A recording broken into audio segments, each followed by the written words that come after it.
Everyone says you need at least $1 million to retire comfortably. That's like the baseline number we hear in articles, podcasts, and from so-called retirement experts. But here's the surprising reality. Millions of Americans are retiring with less than $500,000 saved, or less than $500,000 in net worth. Some of them have even less than $100,000, and yet they're making it work and living surprisingly well.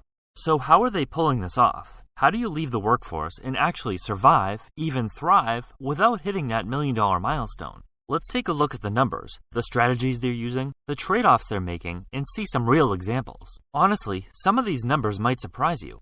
The first thing to understand is that this isn't rare. A lot of people assume everyone's sitting on giant retirement accounts, but the numbers tell a very different story. According to Federal Reserve data, the median household retirement savings for Americans between 65 and 74 years old is only about $200,000. And that's the median, meaning half of retirees have less than that and half have more. And even when you factor in home equity and other assets, the median net worth for this age group is around $400,000.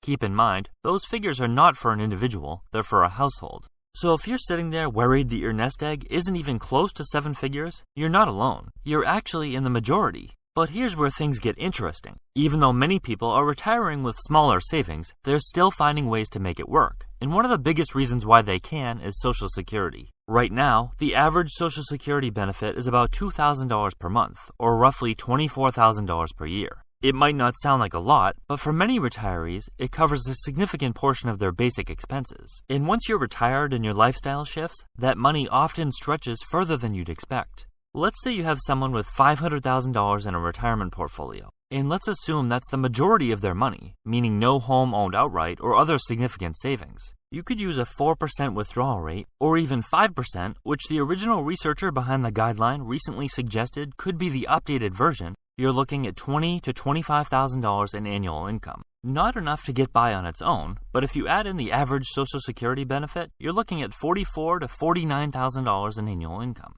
But many retired people don't live alone, they have a spouse. So if they're bringing in 2 average Social Security incomes, that brings their annual income to $68,000 to $73,000. That should cover a reasonable level of expenses, including rent.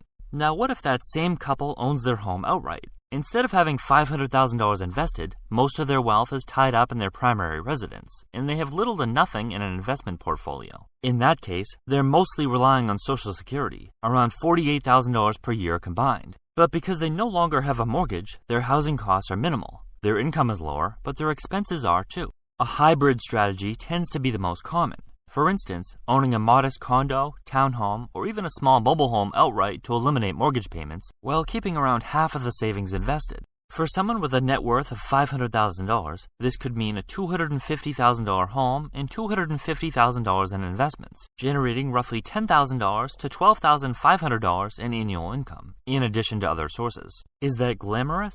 No, but with the right adjustments, it's very doable, especially if you make lifestyle changes to stretch those dollars further. And that brings us to the next big factor, downsizing. A huge number of retirees are keeping costs low by downsizing their lives. Most commonly, that includes selling the family home and moving into a smaller, more affordable place. In fact, surveys show that 32% of retirees downsize within the first 5 years of retirement. And it's not just about housing costs. Downsizing often means getting rid of the second car that's no longer needed and focusing spending only on what adds value. Most people are surprised to realize just how much clutter they've accumulated over the years, how much of it adds no real value, and how few things they actually consider truly worthwhile. Think about it. The big house with the high property taxes, the landscaping bills, and the constant upkeep and the heating and cooling for more rooms than ever get used, that's money better spent elsewhere for 1 or 2 retired people. By selling a home that's just too big for your needs, you could potentially unlock hundreds of thousands of dollars in equity, which can be reinvested or used to pad retirement savings. But even with downsizing, many retirees are still supplementing their income, and that's where part-time work comes in. Retirement doesn't have to mean never working again. It means having control over the work they do and the hours they put in.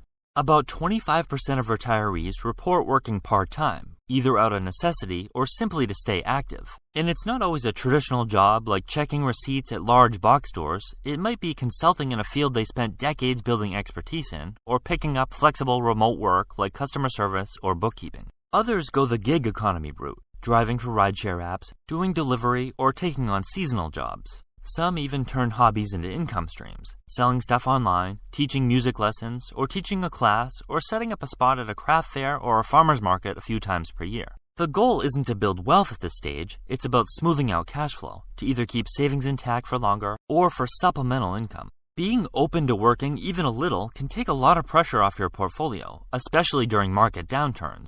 For instance, putting in a day or two of work each week during periods of high inflation or a stock market slump can really help preserve your investments. Research shows that having this flexibility and being able to withdraw less during tough times can seriously improve long-term portfolio sustainability and potentially allow higher withdrawal rates.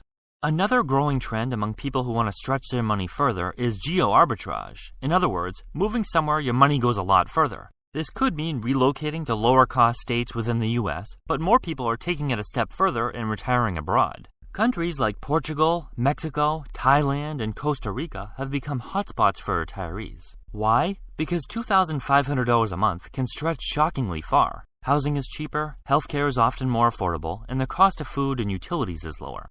For example, a couple trying to retire on $500,000 in New York City could very well feel squeezed every single month, possibly needing roommates to make the numbers work. Move that same couple to Portugal, and suddenly the math works, and they can live comfortably without constantly worrying about running out of money. Now, what about someone who wants to retire early with $500,000 or less? A $500,000 portfolio might provide roughly $20,000 to $25,000 per year if you follow a 4 to 5% withdrawal strategy. That's not a lot by traditional retirement standards, so it takes a little more creativity and a willingness to rethink how and where you live. For most people, the biggest factor by far in stretching income is housing, since it's almost always the largest expense. The most effective strategies usually involve some form of house hacking in a duplex or multifamily home or sharing a place with roommates, and there are plenty of creative ways to make that work. Another option is house sitting, where you watch over someone's property during the off-season, like summer in a ski town or winter at the beach, which can provide free housing if you're open to moving seasonally. If you can eliminate or drastically reduce housing costs, that $20,000 to $25,000 per year suddenly goes a lot further, covering basic needs with much less stress. And depending on your strategy, this income could be entirely tax-free. Young retirees also have a lot of flexibility when it comes to relocating to a place where the cost of living is much lower, either permanently or semi-permanently. Even with housing costs minimized and a low-cost lifestyle abroad, a little part-time work or hobby income can make a huge difference. It definitely doesn't have to be full-time, but a part-time side hustle or a job could bring in $500 to $1,000 per month easy. Retirement doesn't have to be an abrupt stop after decades of work. Many people are choosing semi-retirement, living on modest savings while working in different ways. By staying flexible, using creativity, and making smart lifestyle choices, even younger people can retire comfortably on $500,000 or less. It's not ideal, but it's far from impossible. Millions are already doing it. The key is structuring your life around what you have and being strategic, realistic, and a little creative. And that brings up the question, if you had to retire today with $500,000 or less, what would your strategy be? Would you downsize, work part-time, or move somewhere cheaper? Let us know in the comments, because hearing everyone's different approaches could help a lot of people watching this video.